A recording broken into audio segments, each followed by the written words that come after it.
This is the Big O Show. This is the Big O Show. I am doing good. I'm doing better than the Dolphins. I've already had the Ask Ira email bag full of when did the Heat start. I respond by saying, hey, the Canes have already started. The Panthers are going to start tomorrow. There will be wins. It might just not be the wins you guys are looking for, but there will be wins. Yeah, no, I mean, again, for the Heat, it's more of a developmental year, kind of figure out who's who. You know, I saw your article, whether it's going to be Yakachonis or what's it called? Scary Terry, you know, will it come down to that, you know, that kind of stuff. And so it all depends. To me, it's what your attitude and the way you walk in, I think, will help you handle the Heat season. If you're walking in going, oh, we're going to be one of the top teams in the conference, and we're going to go out, and then you're going to be severely disappointed because you had unrealistic expectations. But if you're sitting there going, all right, I don't know, Eric Spoelstra really doesn't know what he has yet, so let's find out what happens, and let's see if we actually get a nice surprise, you know, out of all of this.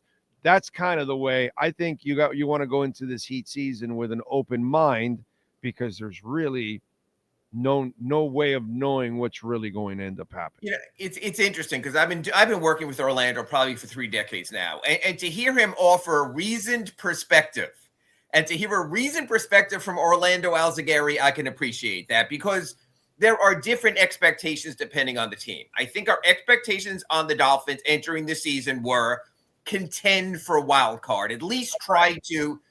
Not mine. I told everybody it would be a shit season. Okay, the upward expectation. Maybe 7 wins, I said, is like a max. Right, but I thought I kind of documented all year that they weren't that the roster they built wasn't one to win in this league. And I thought that was the optimal expectation. I think with the Canes, after all they've been through in the ACC, is just get to the ACC championship game, just get to the playoffs somehow. They met that. I think when you look at InterMiami after last year and what happened, it wasn't as much the supporter shield with all the tournaments they're in. It's winning the playoffs, and we'll find that out. We know they're going there, so it's perspective. With the Panthers, it's nothing short of compete for the cup. I understand the Barkov industry, but Maurice is a master. He will get them ready at the right time. Do I think they'll have? And they're deep. They have several stars on that. You still have team. Sam Bennett. You still have Reinhardt. You still have talent. And in the NHL, everyone knows it's about the talent. And for the Heat, it's just show a competitive bent with this roster so you can move forward into a better place. And I think they can meet that mandate. And let's be honest, Big O. Let's throw in another component here. What the Marlins did, they met their mandate. Show you can be competitive at times with enough young talent that if you don't trade it away, you can grow into something better for a better day. So I'd say right now, when we're doing a report card in this accurate Pembroke Pines report, we know the Dolphins are lining up for an F just because everything has gone to whatever bad word you want to use. But I think in the rest of the market, I think most of the teams can meet or exceed their mandate based on the expectations. I think that's what compounds everything about the Dolphins is you watch and you say to yourself, and Big O, we do this in everywhere. You play the schedule game, but if you can't beat the worst teams, then that is as humbling as anything. And let's be honest, we know the Jets are craptastic because they're the only NFL team still without a win. So don't overstate that one. And then you know Carolina is a bad team without their best running back who are going nowhere. And honestly, there were stages in the second and third periods and even the fourth quarter to agree the Dolphins couldn't even compete with them. That's when you get down on your team. You want to see the fight. The Heat will show the fight. The Panthers will show the fight. The Canes are showing the fight. The Marlins showed the fight. And I believe come playoff time, after what happened last year against Atlanta, I think InterMiami will show the fight also. Well, we'll see, because I don't know about their defense against some of the better athletic teams. They struggle a little bit, but there'll be. I mean, listen, that's the only way they're measured anyway. So we'll see, because nothing else matters. This whole thing, they were trying to get a supporter shield again. It's like, who cares about that, dude? Right. It's like the President's Trophy in the NHL. Great. The Rangers won it 2 years ago. I was home before the Stanley Cup Finals. Yes, right. I agree. Yeah, it happened to the Panthers a few years back. All right, so for me, the way I look at this season is because, again, the unknown is can you find out if there are foundational pieces out of these young guys. That's kind of what this year I is. agree. Development, and then find out, okay, keeper, keeper, keeper. No, no, no. And I think that's kind of what it's all about, that by the end of the year, they're going to figure out, okay, we know who are the guys. Because the beauty of this team now is I like this part here. You have no stars to lean on. Mm-hmm. So everyone else has to either elevate themselves to be a star, to be a leader, or anything like that. So now the trials and tribulations and the mistakes and your head running into a wall and all the crap that's going to happen, the shit will hit the fan several times, and you're going to find out who's who. And that's the beauty of this season for some of these young cats. We're going to find out what they're made of. And you also need to push them to see what they can be. For example, in my Ask Ira today at sunsentinel.com, I wrote about Nikola Jovic and Kalel Ware. And a lot of fans are down on Spoelstra for not starting Kalel. And you know what? Sometimes you need to push players to be their best selves. So for the Heat fans out there who want to gift Kalel the starting role, hey, we saw how that turned out with Hassan Whiteside. Make the kid earn it. Is Kalel talented? Yes. Is he tall? Yes.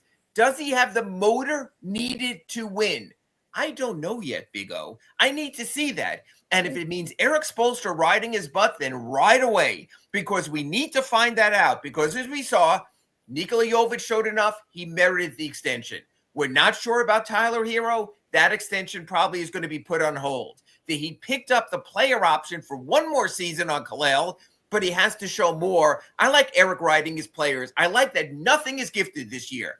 We don't know who's going to start, who's not going to start. Make the players earn it. Listen, the problem is we're frustrated with things that have gone on with the Heat because now they've become a play-in team at best. And now there's a year where they may not even be a play-in team. Who knows? Possible. So people are so frustrated that they're reaching for things like this with Kalel Ware. And what I would say to anybody else that would say this, okay, I'm sorry, I must have missed it. Is this the team that players come here, underachieve, and then they leave some and go somewhere else to excel? Or is it that everybody comes here and plays their best basketball and they go to other places and never play nearly as well? But they cash in. Yes. Right. Yeah, they cash in. But my point is, you saw their best here. So it's not like talent comes here and never develops and goes somewhere else to develop. No. You maximize who you are. I don't care if you're Jimmy Butler or anyone else. You will maximize your career right damn here when it's all said and done. So if they didn't play Ware or they didn't feel like he deserved to start, they must know something behind the scenes. And we know. You know, I trust that organization in that sense. So that again, to me, it just gets to a point where fans get frustrations, and then their frustrations, they start nitpicking at all these little things. Sure. Like if you're going to start Ware, maybe he wasn't ready, and like if it was going to make a big difference in your season anyway.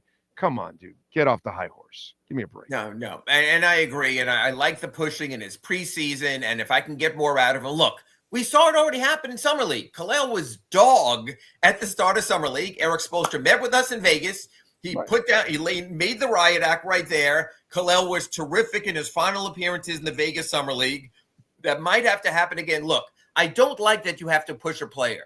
Being a professional means you are ready at all times and willing at all times. True. But I've also seen enough NBA basketball to understand some players don't have that motor and they need to be pushed and prodded to be their best selves. And I think we're going to see what turns out there with Kalel. And if not, don't give him the Hassan $98 million. Don't make that mistake. Make him earn it. What I like about the Heat extension plan so far is they made Nikola Jovic earn it. He earned it at a mid-level salary. He got it. Fine. They're waiting on Tyler Hero because they need to see more, as do you, as do I. Fine. Right. They're waiting on Kalel to start to see if he does more. Fine. I like it. I like a meritocracy. We don't always see it in sports. Instead, we see dogs get a chance simply because they were drafted high. They were first-round pick. They have to be a star. We signed them in free agency. I like this approach a lot better. Yeah. And what did you think of the contract they gave Jovic? To me, it was. This is not even a crippling contract or anything like that. It's mid-level money. it buys you time for his development, really Spot is on. what it is. And you'll find out over these next couple of years, is he the guy or not? And then you'll move on. To me, see the extension for Tyler, that could be crippling because that's a lot of Absolutely. money that you're going to tie up. If he doesn't elevate to star status, you cannot tie up that kind of money, Superstar status, right? It's a superstar status. He's a star, but it's got to be a superstar to win championships in the NBA. I'll say this about Nikola Jovic. His salary comes in at about the mid-level, and once the cap keeps rising, it'll probably be below. A mid-level player is a rotation player. Right. If Nikola Jovic is not a rotation player, the Heat are in trouble. If he's not good enough to be at least 8th or 9th man, then they made a mistake. I believe Nikola Jovic, for every year he will be in the NBA going forward, will at least be a rotation quality player. You lock up those players. You want to have the infrastructure to build around your star for when you get your star, just like when they got Jimmy. Just like when they got the big three, and they made sure that they got Mike Miller, and then eventually Shane Battier and Birdman and Ray Allen. You have to have the infrastructure so when you drop in that star, trade for that star, draft that star in the lottery this year, do what Dallas did with Cooper Flagg, you have the infrastructure. I think they're building a nice infrastructure. The interesting thing is, as much as I see with Jovic, my next man up is, and I'm really concerned, and that's Jaime Jaquez Jr. I do not know if I can tell you 2, 3, 4 years down the road, he's going to be a rotation player. Honestly, based on the exhibition opener and what we've seen before, Big O, I think there are real doubts there. Oh, yeah, no, there's no doubt. Right now, he's not getting that contract that you just gave Jovic. And this year will be the year that he has to either take a shot. Yeah, he has to get it done, or if not, you have to just say, hey, he's decent, but not good enough. We got to move on. We can do a little better. And I think I don't have a problem with that. I mean, you're not going to hit on all these guys. Exactly. But what you like, and I like, is they've kept their picks and they've given themselves a chance in every draft. So there's a chance with Jack and Jonas. There's a chance with Ware. There's a chance with Jovic. There's a chance. That's what teams do. You draft enough, you hit on some, you're going to miss on some, but you have that pipeline as opposed to let's keep trading all our first-round picks away. Let's try to salvage something like the Dolphins have done with some draft picks over the years that have turned into nothing. You have to redevelop your pipeline. That pipeline again is in place. Credit to the Heat for that. Yeah, and listen, we all got to kind of hope as a Heat Nation that one of these young cats, they get lucky and turns into a star. That's kind of really what we're hoping for, that one of these young guys just all of a sudden elevates himself and becomes a star. And that would be really, really cool. Usually in the draft, if you're drafted in the 20s, you hope the player becomes a rotation player. If you're drafted in the teens, you hope he becomes a starter. If you're drafted in the lottery in the top 10, you hope he becomes a superstar. The Heat haven't been there. They have their own first-round pick this year. You're talking about possibly a gap year, possibly taking a dip back to take a step forward. So we'll see where they wind up in that process. It's hard to get superstars beyond number 10 in any draft in any sport. You can get the second-round guy like Jokic, like Denver did also. It's just that much harder. The superstar, I believe, for everyone in this roster still has to be airlifted in here. I don't see a potential superstar on this roster. I'm glad you said that because that kind of leads me to one of the questions that I want you to answer. And I don't know what message you have for Heat fans, but we've kind of watched the Heat Nation kind of torture themselves about trading for this guy and trading for that guy and all that kind of stuff. Should the Heat fan kind of put that on the back burner for this year and say, yeah, this is not the year where they're going to be trading for this star or that star, unless some shocker comes out of somewhere, of course, some disgruntled star or something like that. But at the moment, it just doesn't look like this is the kind of season where you're going to be making any kind of moves. And yet, Big O, Monday night in Kaseya Center, Milwaukee comes in. Giannis still getting back into shape after having COVID. So yes, if the Bucks start 5-10, 5-12, and realize they have no future, and if Giannis says, "Wait a minute, you paid off Damian Lillard to leave at $20 million a year, and our cap is crippled," yeah, if Giannis becomes available, unfortunately or fortunately, depending how you look at it, I will be on the Accurate Pembroke Pines Report every week, and we'll talk about do the Heat have a shot to get Giannis. Because you always have to at least toss your hat in for that level of player. Now, Big O, I agree that's the exception. That's the long shot. That one. See, my problem with that is Giannis is a terrific player. You're going to give up so much. You won't have anything to really surround him. It'll be a problem for you. And he's aging at this point now. Now you're getting the back end of his. But so tempting. Yeah, Tempting. I know it's tempting, but his style of play is kind of like a bruising running back that doesn't age well. And he's been injured a lot, and that's a reasonable point also. But what I'm saying is I think that he will be tempted there, and I don't know if they'll be tempted wrong. And look, maybe it doesn't happen. And Milwaukee has a decent enough season, and he vows to stay, and he wants to be a one-city wonder, and he wants to be like Kobe, and you move forward.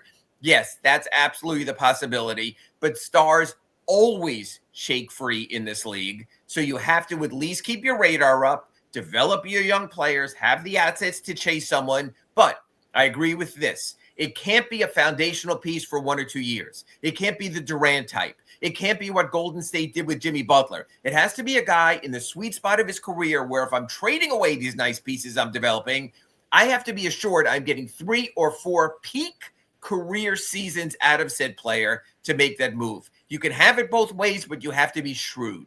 And that's where he will not age gracefully because he doesn't have the offense to age gracefully. As in Dwayne Wade aged gracefully because he could adjust that he wasn't the same player that could attack the rim, but he could still play around the rim with his shot and those kind of things and the little teardrop. And I'll give you another example. LeBron James made himself one of the best three-point shooters in the history of the NBA. That's how you age in this league. You diversify your game, you take your game out of contact, and he's still a top 10, top 15 player in the NBA right now because of that. So I do agree you have to be careful. Giannis is not that. He doesn't have that skill set, and if he cannot athletically get around you and do all the stuff that he normally does, that stuff does not age well into your 10th and 12th and 15th seasons. And he doesn't have the skill set to adjust his game and become another player like Dan Marley did. We traded to a lesser level, but yes, yeah. We traded for Thunder Dan, but unfortunately the back injury, he had to then adjust and become another player, and he became Athletic Dan on the perimeter instead. You know what I'm saying? 3-point Dan. But to his credit, you took away Thunder Dan, and he still became a damn good player for you overall. And the other player of concern I have is I could see things blowing up with the Clippers with Kawhi Leonard, and I don't want to touch that because I don't want to bring something toxic into your locker room after finally getting rid of Jimmy Butler. So that's one I would say, in my view, I don't care almost the price. To me, that would be a hard pass. All right. What else are you working on in the Sentinel so folks can check you out, my friend? Well, it's extension season. So, of course, Nico got his. We're waiting on Tyler. Norman Powell is available and eligible for an extension. However, if he waits 6 months after his trade in July, he's eligible for a bigger extension. I'm curious how that plays out. At the moment, I agree with you. I am not paying into the future. But once they paid for Nico, and if Andrew Wiggins opts into his player option next summer, they're not going to have space anyway. So I think until the next contract window opens for Norman Powell in January, I want to get a read. I want to get a read how he fits, if he still has it at 32, if he could be a replacement for Tyler, if you don't want to pay for Tyler. So I think the next 3 or 4 months will be interesting from Norman Powell now that his extension window is there. I'm not saying extend, but I'm saying you have to consider the possibilities there. So that story just posted at sunsentinel.com. Be on your doorstep, hopefully in the morning. And follow him on Twitter at Ira Heatbeat, and make sure you subscribe to the South Florida Sun Sentinel. Ira, as always, thank you, my brother. Appreciate you. We will catch up next week. Catch you next week in our accurate Pembroke Pines report. Thanks, Big O. Thank you, sir. There you go. And by the way, we got some great lease features going on right now. The Happy New Model Year sale going on. The ADX, a beautiful sedan, $299 a month, 4.9% financing for 60 months. The 2025 Integra, again, beautiful vehicle, $299 a month, 3.9% financing for 60 months. The RDX, $419 a month, 4.9% financing for 60 months. Go see Larry Schlossberg and Pat Nasto, Tony Stampone, all the great people out there. By the way, if you own or lease an Acura, Mike Chan and Jordan Ferber do an outstanding job, man, in that service center. And it's a really comfortable service center. They've got some chairs out there and couches to hang out. They've got TVs. They've got complimentary water for you. They've got a nice little cafeteria so you can relax and wait while they're changing the oil, rotating the tires, whatever it is that you need to do. And they'll take care of you there at 15601 Pines Boulevard, just off of I-75 in Pines. Finest dealership in the business, baby. It is Craig Zinn's Acura of Pembroke Pines.